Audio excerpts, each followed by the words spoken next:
ನಮಸ್ಕಾರ. ಕಾಫಿ ಆಯ್ತಾ ಸ್ನೇಹಿತರೆ? ನಿನ್ನೆ ಸುವರ್ಣಸೌಧದಲ್ಲಿ ವಿಧಾನ ಪರಿಷತ್ ಅಧಿವೇಶನ ನಡೀತಾ ಇತ್ತು. ಈ ಸಂದರ್ಭದಲ್ಲಿ ನಿಮ್ಗೆ ಗೊತ್ತಿದೆ, ಸಾಮಾನ್ಯ ಅಧಿವೇಶನ ಅಂತ ಹೇಳಿದ್ರೆ ಅಲ್ಲಿ ಏನ್ ಬೇಕೋ ಅದು ಬಿಟ್ಟು ಬೇರೆ ಎಲ್ಲೋದು ನಡೀತದೆ. ನಿನ್ನೆ ಕೂಡ ಅದೇ ತರ ಆಗಿತ್ತು. ಇವರು ಅಂಬೇಡ್ಕರ್ ವಿಷಯದಲ್ಲಿ, ಅಂದ್ರೆ ಮೊನ್ನೆ ಅಮಿತ್ ಶಾ ಅವರು ರಾಜ್ಯಸಭೆಯಲ್ಲಿ ಮಾಡಿರುವಂತಹ ಭಾಷಣದ ಒಂದು ತುಣುಕನ್ನ ಇಟ್ಕೊಂಡು, ಅಂದ್ರೆ ನಾನು ಹೇಳೋ ತುಣುಕು ಅಂತೇಳಿ ಯಾಕೆ ಹೇಳ್ತಾ ಇದೆ ಅಂದ್ರೆ, ಇವರು ಸಂಪೂರ್ಣ ಭಾಷಣವನ್ನ ಎಲ್ಲಿ ಕೂಡ ಟ್ವೀಟ್ ಮಾಡಿಲ್ಲ. ಅದಕ್ಕೆ ಬದಲಾಗಿ ಕೇವಲ ಒಂದು 7-8 ಸೆಕೆಂಡ್ನ ವಿಡಿಯೋನ ಮಾತ್ರ ಕಾಂಗ್ರೆಸ್ನವ್ರು ಎಲ್ಲ ಕಡೆ ವೈರಲ್ ಆಗೋ ರೀತಿಯಲ್ಲಿ ನೋಡ್ಕೊಂಡ್ರು. ಆ ಮುಖಾಂತರ ಜನರನ್ನ ಸುಮ್ಮನೆ ದಿಕ್ಕು ತಪ್ಪಿಸ್ಲಿಕ್ಕೆ ಪ್ರಯತ್ನಿಸ್ತದೆ. ಯಾಕಂದ್ರೆ ನಾನು ಸಂಪೂರ್ಣ ಭಾಷಣವನ್ನು ನಾನು ನೋಡಿದ್ದೇನೆ, ನನ್ಗೆ ಗೊತ್ತು ಅಮಿತ್ ಶಾ ಅವರು ಏನು ಹೇಳಿದ್ದಾರೆ ಅಂತೇಳಿ. ಅದಕ್ಕೆ ಸಂಬಂಧಪಟ್ಟಂತೆ ನಿನ್ನೆ ನಾನು ಒಂದು ವಿಡಿಯೋನ ಕೂಡ ಹಾಕಿದ್ದೇನೆ, ನೀವು ಅದನ್ನು ಕೂಡ ನೋಡ್ಬೋದು. ಆದ್ರೆ ಇಲ್ಲಿ ಏನಾಗಿದೆ ಅಂತ ಹೇಳಿದ್ರೆ, ಅಂಬೇಡ್ಕರ್ ಅವರಿಗೆ ಅವಮಾನ ಮಾಡಿದ್ದಾರೆ ಅಂತೇಳಿ ಹೇಳಿ ಒಂದು ಧರಣಿಯನ್ನು ನಡೆಸ್ತಾ ಇದ್ರು. ಅದೇ ರೀತಿಯಲ್ಲಿ ವಿಧಾನ ಪರಿಷತ್ನಲ್ಲಿ ಧರಣಿ ನಡೀತಾ ಇತ್ತು. ಈ ಸಂದರ್ಭದಲ್ಲಿ ಆಡಳಿತ ಪಕ್ಷದವರು, ವಿರೋಧ ಪಕ್ಷದವರು ಎಲ್ಲರೂ ಕೂಡ ಅಂಬೇಡ್ಕರ್ ಪರ ಘೋಷಣೆಗಳನ್ನು ಕೂಗ್ತಾ ಇದ್ರು. ಈ ಸಂದರ್ಭದಲ್ಲಿ ಎಲ್ಲದೂ ಚೆನ್ನಾಗೇ ಇತ್ತು. ಆದ್ರೆ ಇದ್ದಕ್ಕಿದ್ದಾಗೆ ಲಕ್ಷ್ಮೀ ಹೆಬ್ಬಾಳ್ಕರ್ ಅವರು CT ರವಿ ಅವ್ರನ್ನ ಉದ್ದೇಶಿಸಿ ಕೊಲೆಗಾರ ಅಂತ ಹೇಳ್ಕೊಂಡು ಹೇಳಿದ್ರು. ಈ ರೀತಿ ಹೇಳಲಿಕ್ಕೆ ಕಾರಣ ಏನು ಅಂದ್ರೆ, ಈ ಹಿಂದೆ ಅಂದ್ರೆ ಅವರು ಮಿನಿಸ್ಟರ್ ಆಗಿದ್ದಾಗ ಅವರ ಕಾರು ಒಂದು ಅಪಘಾತಕ್ಕೀಡಾಗ್ತದೆ. ಅಂದ್ರೆ CT ರವಿ ಅವರು ಪ್ರಯಾಣಿಸ್ತಾ ಇದ್ದಂತ ಕಾರು. ಆ ಸಂದರ್ಭದಲ್ಲಿ ಒಬ್ಬ ವ್ಯಕ್ತಿ ಸಾವಿಗೆ ಈಡಾಗ್ತಾನೆ. ಹಾಗಾಗಿ ಇವ್ರನ್ನ ಕೊಲೆಗಾರ ಅಂತೇಳಿ ಹೇಳಿದ್ರು. ಅದು ಆಕ್ಚುಲಿ ಆಕ್ಸಿಡೆಂಟ್ ಆಗಿ ಯಾರು ಸತ್ತೋದ್ರೆ ಕೊಲೆಗಾರ ಆಗಲ್ಲ. ಇದನ್ನ ಲಕ್ಷ್ಮೀ ಹೆಬ್ಬಾಳ್ಕರ್ ಅವರು ತಿಳ್ಕೊಂಡಿರ್ಬೇಕಿತ್ತು. ಈ ರೀತಿ ಅವ್ರು ಹೇಳಿದ ತಕ್ಷಣ ಇವರೇನೋ ಅವ್ರಿಗೆ ಹೇಳಿದ್ರಂತೆ. ಆದ್ರೆ ಇವ್ರು ಹೇಳಿರುವಂತಹ ಪದ ಅವರಿಗೆ ತುಂಬಾ ಅವಾಚ್ಯವಾಗಿ ಕೇಳಿಸ್ತಂತೆ. 10 ಬಾರಿ ನನಗೆ ಆ ರೀತಿ ಹೇಳಿದ್ರು, ಒಂದು ಅಶ್ಲೀಲ ಪದವನ್ನು ಉಪಯೋಗಿಸಿದ್ರು ಅಂತ ಹೇಳ್ತಾರೆ. ಅದನ್ನ ನಾನು ಇಲ್ಲಿ ಹೇಳ್ಕೊಳ್ಲಿಕ್ಕೆ ಆಗಲ್ಲ, ಹಾಗಾಗಿ ನಾನು ಹೇಳ್ತಾ ಇಲ್ಲ. ಆದ್ರೆ CT ರವಿ ಅವರು ಏನ್ ಹೇಳ್ತಾ ಇದಾರೆ ಅಂದ್ರೆ, ನಾನು ಆ ರೀತಿ ಪದವನ್ನು ಉಪಯೋಗಿಸ್ಲಿಲ್ಲ, ನಾನು ಹೇಳಿದ್ದು ಫ್ರಸ್ಟ್ರೇಟೆಡ್ ಅಂತೇಳಿ ಹೇಳಿದ್ದು ಅಂತೇಳಿ ಹೇಳ್ತಾ ಇದ್ದಾರೆ. ಅಂದ್ರೆ ಕಾಂಗ್ರೆಸ್ನವರು ನೀವು ಫ್ರಸ್ಟ್ರೇಟ್ ಆಗಿದ್ದೀರಾ ಅಂತೇಳಿ ನಾನು ಹೇಳಿದ್ದೇನೆ. ಅದನ್ನ ಅವರು ಬೇರೆ ರೀತಿಯಲ್ಲಿ ತಿಳ್ಕೊಂಡಿರ್ಬೋದು, ಬೇರೆ ರೀತಿಯಾಗಿ ಅವ್ರಿಗೆ ಕೇಳಿಸಿರ್ಬೋದು. ಅದಕ್ಕೆ ನಾನು ಜವಾಬ್ದಾರನಲ್ಲ. ಆ ರೀತಿ ಅವ್ರಿಗೆ ಯಾಕೆ ಕೇಳಿಸ್ಕೊಂತ ಗೊತ್ತಿಲ್ಲ ಅಂತಕೊಂಡು ಹೇಳ್ತಾ ಇದ್ದಾರೆ. ಅದರಲ್ಲಿ ಲಕ್ಷ್ಮೀ ಹೆಬ್ಬಾಳ್ಕರ್ ಹೇಳ್ತಾ ಇದ್ದಾರೆ, 10 ಬಾರಿ ನನಗೆ ಆ ರೀತಿಯಲ್ಲಿ ಆ ಪದವನ್ನು ಉಪಯೋಗಿಸಿದ್ರು ಅಂತೇಳಿ ಹೇಳ್ತಾರೆ. ಒಂದಂತೂ ಸತ್ಯ, ಇಲ್ಲಿ ಆಗಿರುವಂತಹ ಈ ಘಟನೆಯಲ್ಲಿ ಅಂದ್ರೆ ಅವರು ಫ್ರಸ್ಟ್ರೇಟೆಡ್ ಅಂತ ಹೇಳಿದ್ರು ಅಂತ ಹೇಳ್ತಾರೆ, ಇವರು ಇಲ್ಲ ಬೇರೆ ವರ್ಡ್ ಅಂತ ಹೇಳ್ತಾರೆ. ಈ ಪದ ಲಕ್ಷ್ಮೀ ಹೆಬ್ಬಾಳ್ಕರ್ ಅವರು ಮಾತ್ರ ಕೇಳಿಸ್ಕೊಂಡಿರೋದು ತುಂಬಾ ವಿಶೇಷ ಅನಿಸ್ತದೆ. ಅದಾದ್ಮೇಲೆ ಇನ್ನೊಂದು ಏನಂತ ಹೇಳಿದ್ರೆ, CT ರವಿ ಅವರು 2004ರಿಂದ ನಿರಂತರವಾಗಿ ವಿಧಾನಸಭೆಗೆ ಬರ್ತಾ ಇರುವವರು. ಇಷ್ಟೊಂದು ಜವಾಬ್ದಾರಿ ಇರುವಂತಹ ಮನುಷ್ಯ ಆ ರೀತಿಯಾದ ಪದವನ್ನ ಒಮ್ಮೆ ಬಾಯಿ ತಪ್ಪಿ ಹೇಳ್ಬಹುದು. ಆದ್ರೆ ಪದೇ 10 ಬಾರಿ ಹೇಳಿದ್ದಾರೆ ಅಂದ್ರೆ ಇದನ್ನ ನಂಬಲಿಕ್ಕೆ ಖಂಡಿತವಾಗಿ ಸಾಧ್ಯ ಇಲ್ಲ. ಇದು ಕೇವಲ ಆ ಸಂದರ್ಭದಲ್ಲಿ ಆ ವಿಷಯವನ್ನ ತುಂಬಾ ದೊಡ್ಡದು ಮಾಡಬೇಕಿತ್ತು, ಅದಕ್ಕಾಗಿ ಈ ರೀತಿ ಮಾಡಿದ್ದಾರೆ ಅನ್ನಿಸ್ತಾ ಇದೆ. ಅದು ಯಾವುದಕ್ಕೂ ನಮ್ಗೆ ಸಂಪೂರ್ಣವಾದ ವಿಜುವಲ್ ಸಿಕ್ಕಿದ್ರೆ ಗೊತ್ತಾಗ್ತದೆ. ಆದ್ರೆ ಇನ್ನೊಂದು ಏನಾಗಿದೆ ಅಂದ್ರೆ, ಬಸವರಾಜ ಹೊರಟ್ಟಿ ಅವರು ಇವತ್ತು ಬೆಳಿಗ್ಗೆ ಹೇಳ್ತಾ ಇದ್ರು, ನಾನು ಸಂಪೂರ್ಣವಾದಂತಹ ವಿಡಿಯೋ ಮತ್ತು ಆಡಿಯೋ ಎಲ್ಲದನ್ನು ನಾನು ನೋಡಿದ್ದೇನೆ, ಆದ್ರೆ ಆ ರೀತಿಯಾದ ಪದವನ್ನ ಬಳಸಿರೋದು ನಂಗೆಲ್ಲೂ ಕಾಣಿಸ್ಲಿಲ್ಲ ಅಂತಕೊಂಡು ಹೊರಟ್ಟಿ ಅವ್ರು ಹೇಳ್ತಾ ಇದ್ದಾರೆ. ಇದೇನಿರಲಿ, ಇದಾದ ತಕ್ಷಣ ಲಕ್ಷ್ಮೀ ಹೆಬ್ಬಾಳ್ಕರ್ ಅವರು CT ರವಿ ಅವರ ಮೇಲೆ ಒಂದು ಕಂಪ್ಲೇಂಟ್ನ ರಿಜಿಸ್ಟರ್ ಮಾಡ್ತಾರೆ. ತಕ್ಷಣ CT ರವಿ ಅವರನ್ನ ಅರೆಸ್ಟ್ ಮಾಡ್ತಾರೆ. CT ರವಿ ಅವ್ರನ್ನ ಅರೆಸ್ಟ್ ಮಾಡಿ ತಗೊಂಡೋಗ್ತಾರೆ. ಅದಕ್ಕಿಂತಲೂ ಮೊದಲೇನೆ ಸುವರ್ಣಸೌಧದಲ್ಲಿ ಕೂಡ ಅಷ್ಟೇ ತುಂಬಾ ಗಲಿಬಿಲಿ ವಾತಾವರಣ ಉಂಟಾಗ್ಬಿಟ್ಟಿತ್ತು. ಈ ಗಲಭೆ ಇದ್ರ ಸಂದರ್ಭದಲ್ಲಿ ಹೊರಗಡೆಯಿಂದ ಜನ ಕೂಡ ಒಳಗಡೆ ನುಗ್ಗಿದ್ದಾರೆ. ಇದು ಯಾವ ರೀತಿ ಜನ ಒಳಗಡೆ ಬಂದರೂ ಗೊತ್ತಿಲ್ಲ. ಯಾಕಂದ್ರೆ ಅಧಿವೇಶನ ನಡೀತಾ ಇದೆ. ಈ ಸಂದರ್ಭದಲ್ಲಿ ಪಾಸ್ ಇಲ್ಲದೆ ಯಾರು ಒಳಗಡೆ ಬರೋ ರೀತಿಯಲ್ಲಿಲ್ಲ. ಆದ್ರೆ ಅಲ್ಲಿ ಬಂದಿದ್ದಂತಹ ಜನ, ಅವರು ತೋರಿಸ್ತಾ ಇದ್ದಂಥ ದುಂಡಾವರ್ತಿ ಎಲ್ಲದನ್ನು ನೋಡಿದ್ರೆ ಎಲ್ಲಿಯೋ ಒಂದು ರೀತಿಯಲ್ಲಿ ಇಲ್ಲಿ ಭದ್ರತಾ ಲೋಪ ಖಂಡಿತವಾಗಿ ಕಾಣಿಸ್ತಾ ಇದೆ. ಅದ್ರ ಜೊತೆಯಲ್ಲಿ ಈ ಜನ ಯಾರು, ಇವ್ರನ್ನ ತಕ್ಷಣ ಅಲ್ಲಿ ಕರ್ಸ್ಕೊಂಡವ್ರು ಯಾರು, ಇದು ತನಿಖೆ ನಡೆಸಬೇಕಾದಂತಹ ವಿಷಯ. ಯಾಕಂದ್ರೆ ಅಲ್ಲಿ ಸದನದಲ್ಲಿ ಅಧಿವೇಶನ ನಡೀತಾ ಇದೆ, ಭದ್ರತೆಯನ್ನು ಪೊಲೀಸರು ನೋಡ್ಕೋಬೇಕಾಗ್ತದೆ. ಇದೆಲ್ಲೋದ್ರ ಜೊತೆಲಿ ಇನ್ನೊಂದು ನನಗೆ ಆಶ್ಚರ್ಯ ಆಗಿರುವಂತಹದ್ದು ಏನು ಅಂತ ಹೇಳಿದ್ರೆ, ಓರ್ವ ವ್ಯಕ್ತಿ, ಆತ ಲಕ್ಷ್ಮೀ ಹೆಬ್ಬಾಳ್ಕರ್ ಅವರ P ಅಂತೆ, ಈತ CT ರವಿ ಅವರು ಒಳಗಡೆ ಇರುವಾಗ ಓಡಿ ಹೋಗಿ ಗೇಟನ್ನ ಒದಿತಾ ಇದ್ದಾನೆ, ಬಾರೋ ಹೊರಗಡೆ ಅನ್ನೋ ರೀತಿಯಲ್ಲಿ ಸನ್ನೆ ಮಾಡ್ತಾ ಇದ್ದಾನೆ. ಇದನ್ನ ನೋಡಿದ್ರೆ ಅಲ್ಲಿ ಏನ್ ನಡೀತಾ ಇದೆ, ಎಲ್ಲರೂ ಗುಂಡಗಳೆಲ್ಲ ಸೇರ್ಕೊಂಡ್ಬಿಟ್ಟಿದಾರ ಅನ್ನೋದು ಅನುಮಾನ ಕೂಡ ಬರ್ತಾ ಇದೆ. ಇದೆಲ್ಲದ್ರ ನಂತರ CT ರವಿ ಅವ್ರನ್ನ ಅರೆಸ್ಟ್ ಮಾಡಿದ್ರು. ಅರೆಸ್ಟ್ ಮಾಡಿದ ತಕ್ಷಣ ಅವ್ರಿಗೆ ಏನ್ ಮಾಡ್ಬೇಕಿತ್ತು, ಮೆಡಿಕಲ್ ಚೆಕಪ್ ಆಗ್ಬೇಕು. ಮೆಡಿಕಲ್ ಚೆಕಪ್ ಆದ್ಮೇಲೆ ಪೊಲೀಸ್ ಕಸ್ಟಡಿ ತಗೋಬೇಕು. ಈ ತರದ ಕೆಲವೊಂದು ಪ್ರೊಸೀಜರ್ಸ್ ಇದೆ. ಆದ್ರೆ ಇಲ್ಲಿ ಅದು ಯಾವುದು ಕೂಡ ನಡೆದಿಲ್ಲ. ಅದಕ್ಕೆ ಬದಲಾಗಿ ಅವ್ರನ್ನ ಅರೆಸ್ಟ್ ಮಾಡ್ಕೊಂಡು ಹೋದ್ರು. ಆ ಸಂದರ್ಭದಲ್ಲಿ ಆ ಗಲಭೆಯಲ್ಲಿ ಅವ್ರಿಗೆ ಪೆಟ್ಟು ಕೂಡ ಆಗಿದೆ, ತಲೆಯಿಂದ ರಕ್ತ ಕೂಡ ಇಳಿತಾ ಇತ್ತು. ಅದಕ್ಕೆ ಕೂಡ CT ರವಿ ಅವರು ಹೇಳೋ ಪ್ರಕಾರ 3 ಗಂಟೆ ಹೊತ್ತು ನನಗೆ ಯಾವುದೇ ರೀತಿಯಾದ ಪ್ರಥಮ ಚಿಕಿತ್ಸೆ ಕೊಟ್ಟಿಲ್ಲ ಅಂತೇಳಿ ಹೇಳ್ತಾರೆ.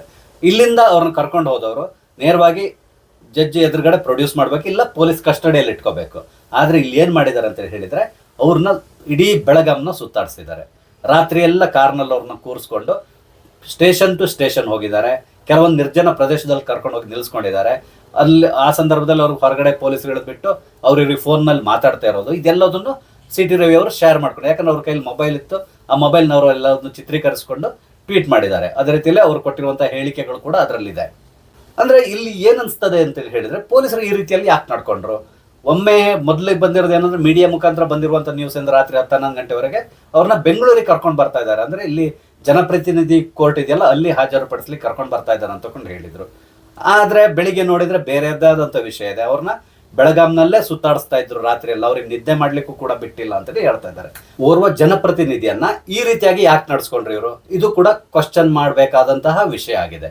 ಯಾಕಂತೇಳಿ ಹೇಳಿದ್ರೆ ಇಲ್ಲಿ ಸಿ ಟಿ ರವಿ ಅವರು ಶೇರ್ ಮಾಡ್ಕೊಂಡಿರುವಂತಹ ಕೆಲವೊಂದು ವಿಡಿಯೋಗಳನ್ನ ನೋಡಿದ್ರೆ ಪೊಲೀಸರು ಏನ್ ಮಾಡಿದ್ದಾರೆ ಅಂತ ಹೇಳಿದ್ರೆ ನಿರ್ಜನ ಪ್ರದೇಶದಲ್ಲಿ ಹೋಗಿ ಮಧ್ಯದಲ್ಲಿ ವೆಹಿಕಲ್ನ ನಿಲ್ಸ್ಕೊಂಡಿದ್ದಾರೆ. ಸಿ ಟಿ ರವಿ ಅವರು ಕೂಡ ಹೇಳಿದ್ದಾರೆ, ನನ್ನ ಕೊಲೆ ಮಾಡ್ಲಿಕ್ಕೆ ಅವ್ರು ಪ್ರಯತ್ನ ಪಡ್ತಾ ಇರೋ ರೀತಿಯಲ್ಲಿ ಕಾಣಿಸ್ತಾ ಇದೆ ನನಗೆ. ಅಂದ್ರೆ ಅಲ್ಲಿ ಆ ವಿಜುವಲ್ಸ್ ನೋಡಿದ್ರೆ ನಿಮ್ಗೆ ಅನಿಸ್ತದೆ ಇವ್ರನ್ನ ಏನ್ ಮಾಡಿದಾರೆ ಅಂದ್ರೆ ಈ ನಿರ್ಜನ ಪ್ರದೇಶದಲ್ಲಿ ನಿಲ್ಸ್ಕೊಂಡಿದ್ದಾರೆ. ಆ ಕಡೆ ಈ ಕಡೆ ಏನು ಇಲ್ಲ, ಒಂದ್ ರೀತಿಯ ಕಾಡಿನ ತರದ ಪ್ರದೇಶ ಕಾಣಿಸ್ತಾ ಇದೆ. ಈ ಸಾಮಾನ್ಯವಾಗಿ ನಾವು ಫಿಲ್ಮ್ಗಳಲ್ಲೆಲ್ಲ ನೋಡ್ತೀವಲ್ಲ, ಎಲ್ಲೋ ಯಾರನ್ನೋ ಕರ್ಕೊಂಡೋಗಿ ನಿರ್ಜನ ಪ್ರದೇಶದಲ್ಲಿ ಅವ್ರನ್ನ ಕೊಲ್ಲುವಂತಹ ಸೀನ್, ಇಂಥದ್ದೆಲ್ಲ ಪೊಲೀಸರು ಕೊಲ್ಲೋದು, ಇಂಥದ್ದೆಲ್ಲ ನಾವು ನೋಡಿದ್ದೇವೆ. ನೋಡಿ ಇಲ್ಲಿ ಕೂಡ ಅಷ್ಟೇ ಈ ವಿಜುವಲ್ಸ್ನ ನೋಡಿದ್ರೆ ಆ ಸಿನಿಮಾದ ತುಣುಕುಗಳು ಕೂಡ ನೆನಪಿಗೆ ಬರ್ತದೆ. ಅಂದ್ರೆ ಓರ್ವ ಕ್ರಿಮಿನಲ್ನ ಯಾವ ರೀತಿ ನಡ್ಸ್ಕೋಬೇಕು ಅದಕ್ಕಿಂತಲೂ ವರ್ಸ್ಟ್ ಆಗಿ ಇಲ್ಲಿ ನಡ್ಸ್ಕೊಂಡಿದ್ದಾರೆ ಅನಿಸ್ತಾ ಇದೆ. ಅಂದ್ರೆ ಒಬ್ಬ ಶಾಸಕನಿಗೆ ಈ ರೀತಿಯಾದಂಥ ಪರಿಸ್ಥಿತಿ ಬಂದ್ರೆ ಉಳಿದವ್ರ ಪರಿಸ್ಥಿತಿ ಹೇಗಿರ್ಬೋದು. ಅದರಲ್ಲೂ ಸಿ ಟಿ ರವಿ ಅವರು ಪುನಃ ಕೇಳ್ತಾ ಇದ್ರು, ಅವ್ರು ನನ್ನನ್ನು ಕೊಲ್ಲಿಕ್ಕೆ ನೀವು ಪ್ರಯತ್ನಿಸ್ತಾ ಇದ್ದೀರಾ, ನನ್ನನ್ನು ಕೊಲ್ಲಿಕ್ಕೆ ಪ್ರಯತ್ನಿಸ್ತಾ ಇದ್ದಾರೆ ಅಂತ ತಗೊಂಡು ಹೇಳ್ತಾನೆ ಇದ್ದಾರೆ. ನನ್ನನ್ನು ಎಲ್ಲಿ ಕರ್ಕೊಂಡು ಹೋಗ್ತೀರಾ, ನನ್ನನ್ನು ಇನ್ನು ಯಾಕೆ ಪೊಲೀಸ್ ಕಸ್ಟಡಿ ತಗೊಂಡಿಲ್ಲ, ನೀವು ಈ ರೀತಿ ಮಾಡ್ಕೊಂಡು ಅಲ್ಲಿ ಯಾಕೆ ತಿರುಗಾಡ್ತಾ ಇದ್ದೀರಾ, ನಿಮ್ಮ ಉದ್ದೇಶ ಏನು, ಈ ರೀತಿಯಾಗಿ ಅವ್ರನ್ನ ಪ್ರಶ್ನೆ ಮಾಡ್ತಾ ಇದ್ದಾರೆ.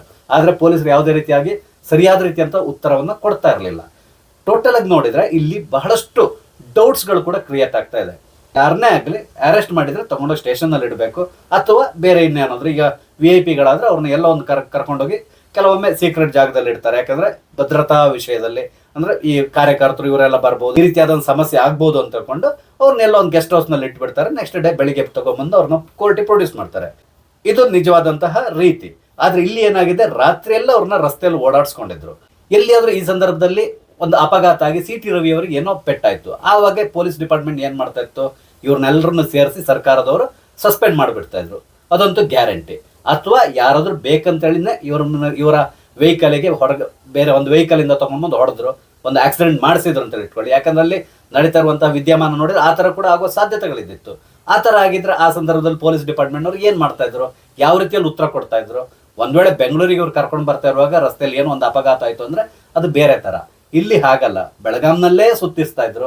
ಆ ಕಡೆ ಈ ಕಡೆ ಒಂದು 2-3 ಡಿಸ್ಟ್ರಿಕ್ಟ್ ಅಂದ್ರೆ ಪಕ್ಕದ ಡಿಸ್ಟ್ರಿಕ್ಟ್ ಗಳಿಗೆ ಕೂಡ ಕರ್ಕೊಂಡು ಹೋಗಿದ್ದಾರೆ ಅಂತ ಹೇಳ್ತಾರೆ. ಎಲ್ಲೋ ಡಾಬಾದಲ್ಲಿ ಊಟ ಕೊಟ್ಟರು, ಡಾಬಾದಲ್ಲಿ ತಿಂಡಿ ತಿನ್ಸಿದ್ರು, ಈ ರೀತಿಯಾಗಿ ಮಾತುಕತೆಗಳು ಬರ್ತಾ ಇದೆ. ಟೋಟಲ್ ಆಗಿ ನೋಡಿದ್ರೆ ಪೊಲೀಸರ ಈ ಒಂದು ನಡೆ ಇದೆಯಲ್ಲ ಖಂಡಿತವಾಗಿ ವಿವಾದಾತ್ಮಕವಾಗಿಯೇ ಇದೆ. ಅಂದ್ರೆ ಇವ್ರಿಗೆ ಯಾವ ರೀತಿಯಲ್ಲಿ ಇನ್ಸ್ಟ್ರಕ್ಷನ್ಸ್ ಇದೆ, ಅಥವಾ ಇವರು ಈ ರೀತಿ ಪೊಲೀಸರು ಬೇಕಂತ ತಿಳ್ಕೊಂಡು ಮಾಡಿದ್ರ, ಅಥವಾ ಅವರಿಗೆ ನಮ್ಮ ರಾಜ್ಯ ಕಂಡಂತ ಅತ್ಯಂತ ದಕ್ಷ ಗೃಹ ಮಂತ್ರಿ ಆದಂತಹ ಡಾಕ್ಟರ್ ಜಿ ಪರಮೇಶ್ವರ್ ಅವ್ರ ಇನ್ಸ್ಟ್ರಕ್ಷನ್ಸ್ ಏನಾದ್ರು ಈ ರೀತಿ ಇದೆಯಾ, ಇದಕ್ಕೆ ಅವರೇ ಉತ್ತರ ಕೊಡ್ಬೇಕಾಗ್ತದೆ. ಒಟ್ಟಾರೆಯಾಗಿ ಇಲ್ಲಿ ಮೇಲ್ನೋಟಕ್ಕೆ ಕಾಣಿಸ್ತಾ ಇರೋದು ಏನಂದ್ರೆ ಅಲ್ಲಿ ಏನೇ ನಡೆದಿರಲಿ ಒಳಗಡೆ, ಅದಾದ ಮೇಲೆ ಸಿ ಟಿ ರವಿ ಅವ್ರನ್ನ ನಡೆಸ್ಕೊಂಡಿರುವಂತ ರೀತಿ ಖಂಡಿತವಾಗಿಯೂ ಆಕ್ಷೇಪಾರ್ಹ. ಈ ಪ್ರಕರಣಕ್ಕೆ ಅವ್ರಿಗೆ ಬೇಲ್ ಸಿಗ್ತದೆ, ಈಗಾಗಲೇ ಕೋರ್ಟ್ ನಲ್ಲಿ ಇದ್ದಾರೆ ಅವರು, ಬಹುಶಃ ಬೇಲ್ಸ್ ತಕ್ಷಣ ಅವರಿಗೆ ಸ್ಯಾಂಕ್ಷನ್ ಆಗ್ಬಹುದು, ಅದು ಬೇರೆ ವಿಷಯ. ಬಿಡಿ, ಇದು 4-5 ದಿನ ನಡೀತಾ ಇರ್ತದೆ, ಅದಾದ್ಮೇಲೆ ಇದು ಅಲ್ಲಲ್ಲಿಗೆ ಕ್ಲೋಸ್ ಆಗಿ ಹೋಗ್ತದೆ. ಅದ್ರ ನಂತರ ಯಾರು ಮಾತಾಡೋರು ಕೂಡ ಇರೋದಿಲ್ಲ, ಅದು ಬೇರೆ ವಿಷಯ. ಯಾಕಂದ್ರೆ ವಿಧಾನಸೌಧದಲ್ಲೇ ಪಾಕಿಸ್ತಾನ್ ಜಿಂದಾಬಾದ್ ಅಂತ ಹೇಳ್ಕೊಂಡು ಒಬ್ರು ಕೂಗಿದ್ರು ಕೆಲವರು. ಆ ವಿಷಯ ಏನಾಯ್ತು ಇಲ್ಲಿವರೆಗೆ ಗೊತ್ತಿಲ್ಲ. ಆ ಕೇಸ್ನ ಈಗಿನ ಸದ್ಯದ ಸ್ಟೇಟಸ್ ಕೂಡ ಯಾರಿಗೂ ಗೊತ್ತಿಲ್ಲ.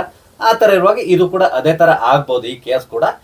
ಆದ್ರೆ ಇಲ್ಲಿ ಒಟ್ಟಾರೆಯಾಗಿ ನೋಡೋದಾದ್ರೆ ರವಿಯವರು ಒಂದ್ ವೇಳೆ ಆ ತರದ ಒಂದು ಪದವನ್ನು ಉಪಯೋಗಿಸಿದ್ರೆ ಅದು ಖಂಡಿತವಾಗಿ ಖಂಡನೀಯ. ಅದೇ ರೀತಿಯಲ್ಲಿ ಸಿ ಟಿ ರವಿಯವರಿಗೆ ಲಕ್ಷ್ಮೀ ಹೆಬ್ಬಾಳ್ಕರ್ ಅವರು ಕೊಲೆಗಡುಕ ಅಂತೇಳಿ ಕರೆದಿದ್ದು ಕೂಡ ಆಕ್ಷೇಪಾರ್ಹವೇ.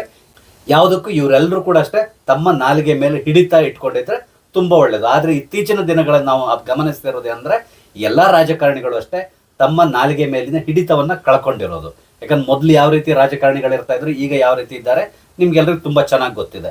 ನೋಡೋಣ, ಇನ್ನೊಂದು ಸ್ವಲ್ಪ ಹೊತ್ತಲ್ಲಿ ಇದಕ್ಕೆ ಸಂಬಂಧಪಟ್ಟಂತ ಲೇಟೆಸ್ಟ್ ಅಪ್ಡೇಟ್ ಕೂಡ ಬರ್ತದೆ. ಅಲ್ಲಿವರೆಗೆ ನಾವು ಎಲ್ಲದನ್ನೂ ಅಬ್ಸರ್ವ್ ಮಾಡ್ತಾ ಇರೋಣ. ಸ್ನೇಹಿತರೆ, ನಾನು ಹಂಚ್ಕೊಂಡಿರುವಂಥ ಮಾಹಿತಿ ನಿಮ್ಗೆ ಇಷ್ಟ ಆದ್ರೆ ದಯವಿಟ್ಟು ಲೈಕ್ ಮಾಡಿ, ಶೇರ್ ಮಾಡಿ. ಅದೇ ರೀತಿಯಲ್ಲಿ ದಯವಿಟ್ಟು ಒಂದು ಚಾನಲ್ ಸಬ್ಸ್ಕ್ರೈಬ್ ಮಾಡಿ. ನಮಸ್ತೆ, ಜೈ ಹಿಂದ್.